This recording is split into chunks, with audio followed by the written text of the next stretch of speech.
Fala, terceiro ano do ensino médio. Esse nosso encontro é aula de história, ok? Para você que vai estar fazendo o Enem, eu volto a repetir, não desista, foco, direção, acredite no seu taco, você só precisa da sua vaga, beleza pura? Então hoje, na aula de hoje, nessa aula de história, nós vamos trabalhar com o assunto a crise da República Velha dos anos 1920. A gente estudou os primeiros momentos da República, estudamos as características da Primeira República e agora a gente vai entender, né? A Primeira República teve a duração aí de aproximadamente 30 anos, por isso ela foi chamada de Primeira República por algumas características presenciadas nela. Então o que a gente vai entender hoje, o que é que contribuiu para essa crise da República, dessa Primeira República, e a partir de 1930 a gente vai ter uma nova etapa dessa República. Então o que é que vai diferenciar um período e outro? Então hoje para nós nos interessa perceber as razões que conduziram à crise. Crise quer dizer problemas, dificuldades ou até crítica ao sistema.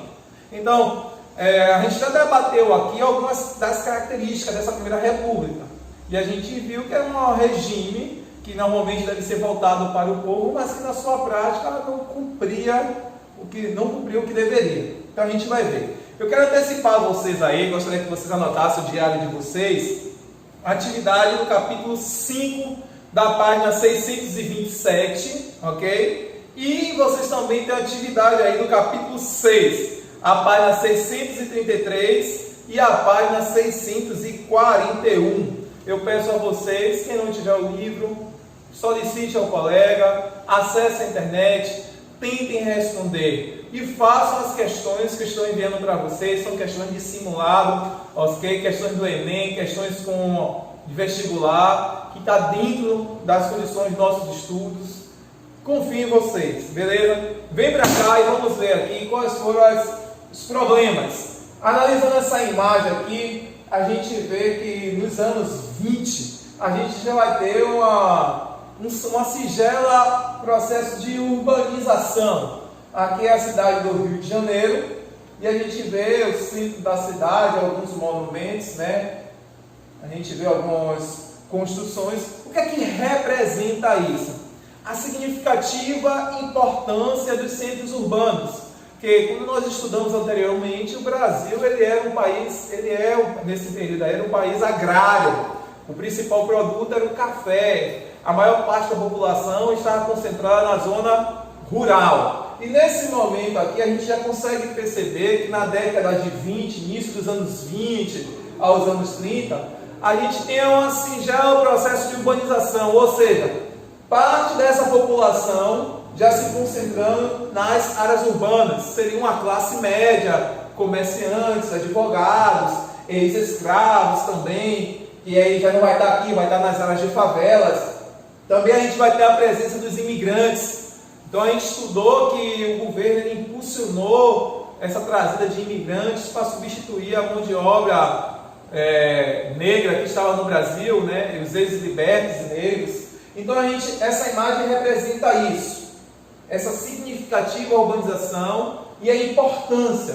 A gente vai ver que um dos pontos da crise, por exemplo, vai ser promovida pelos operários, os trabalhadores urbanos, os operários das fábricas, principalmente quem está nesse grupo social, eram os imigrantes italianos, esses que a Europa, lembrando, já estava na segunda revolução industrial. Então essas pessoas que vieram para cá, esses imigrantes, já tinham experiência com a ideia de direitos trabalhistas, com condições de trabalho, e ao chegar aqui a gente vai ver que esse setor vão formar os primeiros sindicatos que vão reivindicar direitos trabalhistas para os primeiros trabalhadores. Uma dica que eu quero dar aqui, que vocês não errem no vestibular: as primeiras iniciativas de fábricas e indústrias foi da organização privada. O governo federal não tinha nenhum projeto de desenvolver isso. O foco das pessoas que governavam o Brasil era até então o café. A gente vai ver que essa mudança vai vir a partir da década de 30, mas no momento vamos se deter aqui às condições da crise, beleza? Então a primeira característica que conduziu à crise nessa república foi essa chamada política do café com leite. A gente vai perceber que a política do café com leite, que a gente estudou, se caracterizou por essa troca do poder federal de presidente. A cada 4 anos você tinha um governante de São Paulo, outro de Minas Gerais. Então a gente vai ver que um dos fatores da crise é que esse sistema vai chegar um momento, no final da década de 20, ele não vai funcionar. O candidato de São Paulo não vai indicar o candidato de Minas e vai gerar problemas. Então a gente tem aí uma das características. Uma outra crítica que vai gerar uma crise nessa Primeira República era em relação ao direito do voto, já que a República é um governo para o povo, aonde vai exercer a vontade do povo. E a gente viu que aqui, por exemplo, vou dar as características. São eleitores e cidadãos maiores de 21 anos que se alistarem na forma da lei. Não pode alistar-se como eleitores para eleições federais mendigos, analfabetos, militares, os religiosos de ordem monásticas, de companhias, de congregações ou comunidades de qualquer denominação, sujeitas a votos de obediência, também são inelegíveis os cidadãos não alistados. Então veja, o grupo social que tinha acesso ao voto era muito pouco. Você tinha um país em que, por exemplo, a educação do ensino fundamental 1, infantil, fundamental 1, fundamental 2 e o próprio nível superior não era obrigatório para o governo. Você tinha um governo que tinha recém saído da escravidão.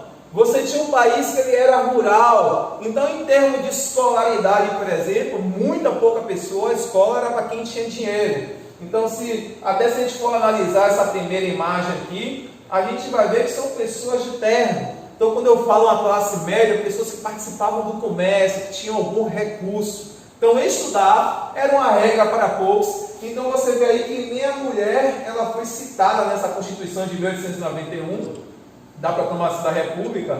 E a grande crítica que era feita era isso. Se a República era para o povo, porque o povo não participava das eleições.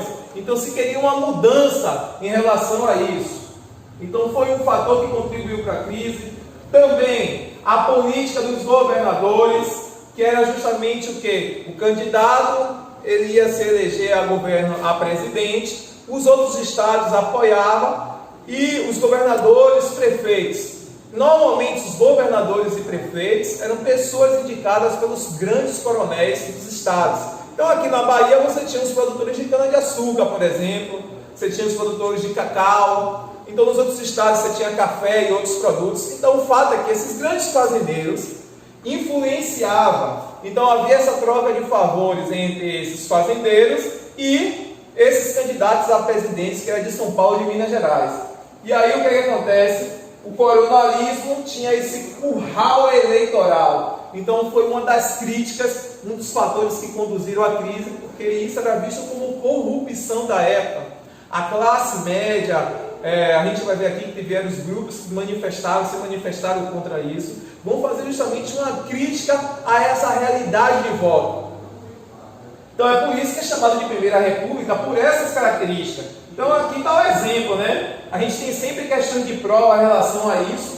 Tome muito cuidado no vestibular. Então aqui faz referência ao voto do cabresto. O cabresto, na verdade, é essa corda que controla o animal, quando a pessoa vai montar no animal. Então aqui é o eleitor brasileiro. Aqueles que ainda votavam eram conduzidos por esse coronel a fazer esse voto, sendo que o voto não era secreto, era um voto aberto, ok? E aí a gente tinha muita corrupção.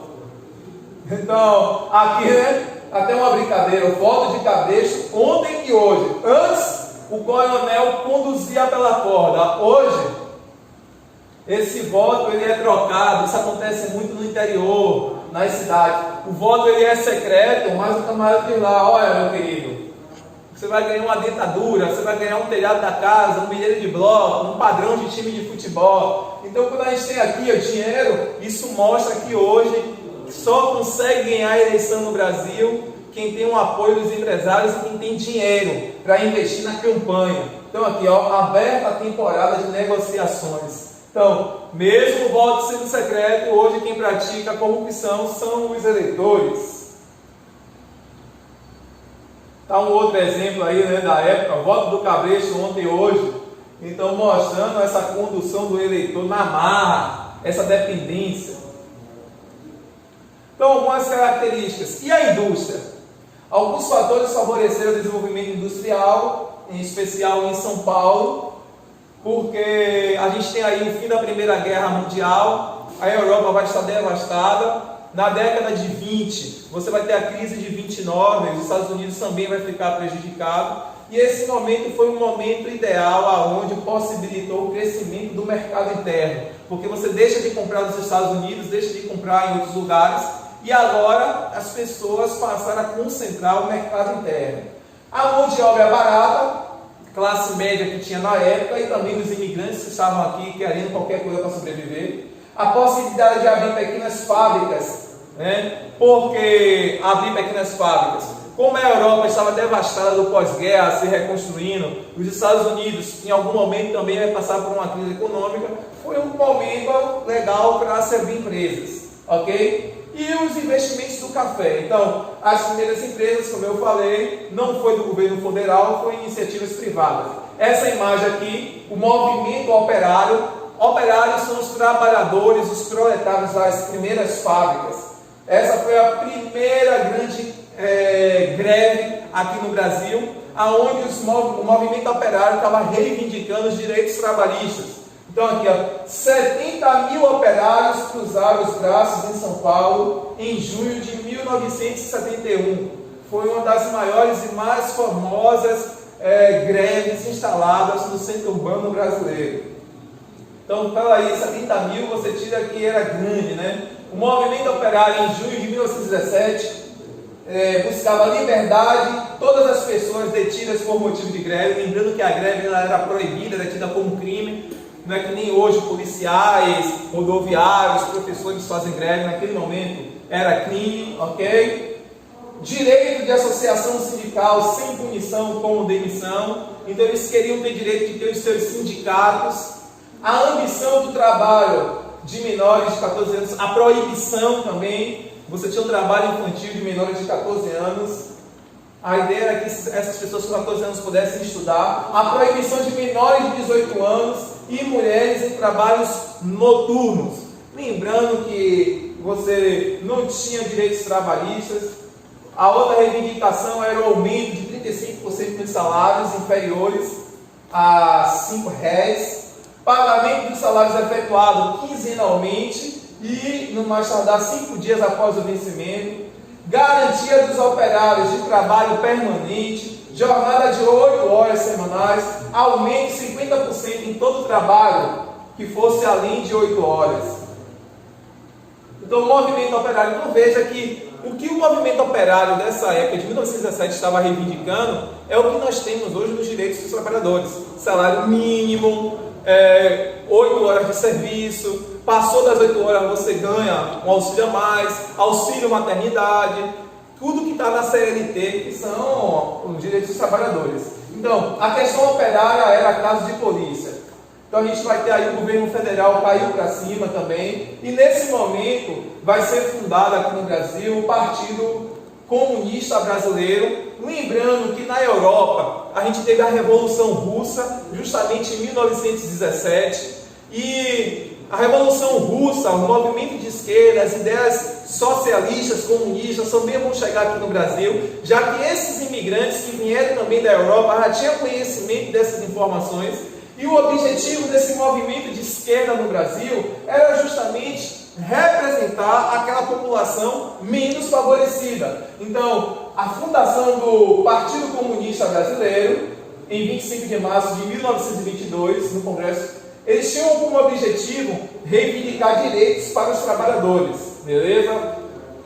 Em 1917, se aprovou essa lei aqui, que combatia as chamadas delitos ideológicos. Seu objetivo era punir os operários e jornalistas que pregassem o comunismo.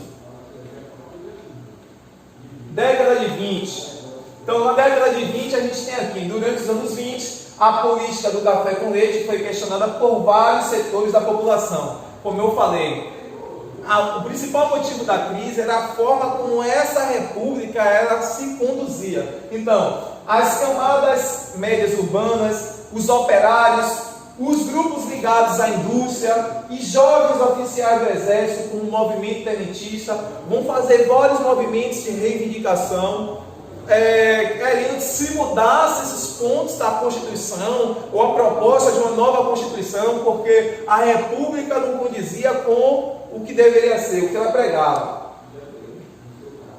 Então esses grupos desejavam voto secreto, incentivo à indústria, fim da corrupção na política, ampliação da educação pública e maior centralização política. Ou seja, centralização política onde você não tinha mais esses currais eleitorais. Uma das marcas desse período foi o movimento tenentista, aonde você vai ter tenentes do exército, vão sair armados, vão fazer um manifesto, e nesse primeiro momento de manifestação, alguns tenentes foram fuzilados, e em todo o Brasil vai ser formada a chamada Coluna Prestes, aonde militares vão sair pelo Brasil tentando alertar. Esse movimento me lembra bem a Copa que teve aqui no Brasil, no período da Copa, e a gente teve aquele movimento Acorda Brasil, onde milhares de pessoas foram para a rua com faixa, movimento estudantil, criticando a corrupção, o gasto de dinheiro público. Então, esses oficiais iam com essa mesma linha, caminhando, em alguns momentos tendo conflitos. Muitos jovens militares foram mortos nesse período porque foram tidos como desertores.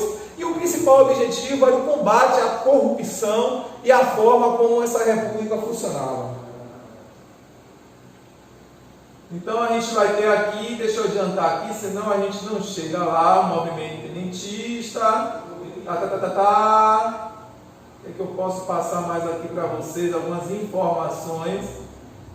Na zona rural a gente vai ter o cangaço, devido à miséria que estava no Nordeste, como o centro do Brasil estava na região Sudeste, a região Nordeste ela estava abandonada, praticamente abandonada, os recursos não chegavam. Se nos centros urbanos, por exemplo, em São Paulo, Rio de Janeiro, você estava tendo manifestações de militares, operários, classe média urbana, na zona rural a coisa ainda era pior. Se nos centros urbanos você não tinha direitos trabalhistas, você não tinha melhoria de direitos civis, numa zona rural era pior. E na zona rural a gente vai ter aí o banditismo social, aonde você vai ter o que a gente chama hoje de, supostamente, grupos armados na zona rural, e um dos destaques dele vai ser Lampião e Maria Bonita, aonde eles vão fazer assaltos nessas fazendas.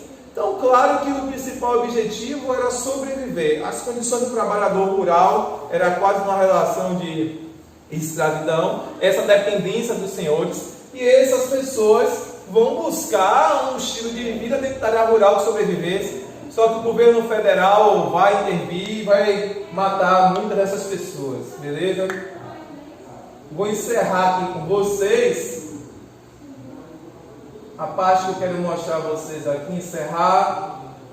Não poderia deixar de falar sobre a Semana de Arte, Cadê, rapaz? Aqui, pronto.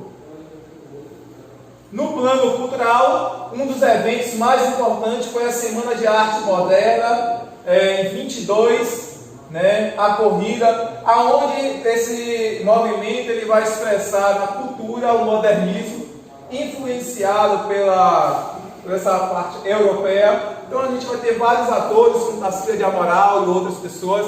Esse movimento modernismo, na parte cultural literária, ele vai influenciar, assim como nas novas ideias para a República. Então, o fim da corrupção, o que a própria bandeira brasileira dizia, que era esse positivismo, essa noção evolucionista para o modernismo, ele traz essa lógica de ordem e progresso, esse cumprimento das delimitações do que seria a República. O movimento Semana de Arte vai se destacar por tentar expor o que era essencialmente brasileiro. E que para a época vai ser muito criticado, porque esses grandes senhores ainda eram influenciados pela cultura europeia e o objetivo era tentar, na verdade, fundamentar aqui no Brasil uma realidade que não era, aquela realidade europeia. E eles questionam a necessidade de se olhar para o Brasil, se olhar para a realidade do Brasil, né, até para uma ideia de modernismo dentro das especificidades brasileiras. Vou encerrar aqui com vocês, aqui a construção também do Cristo Redentor. A Igreja Católica ainda tinha muitos aliados também. Uma das reivindicações da época também era o voto feminino, já que a mulher não tinha esse reconhecimento como cidadã. Aqui a gente tem o primeiro Congresso Feminino Brasileiro, onde vai reivindicar o direito ao voto, ok? E no Rio Grande do Sul foi em 1927 a primeira mulher a ter direito ao voto. Então, eu queria encerrar aqui. Os principais fatores são as características da Primeira República que conduziu a essa crise. E no nosso próximo assunto a gente vai entender porque esse período foi chamado de Primeira República. Um abraço, até mais.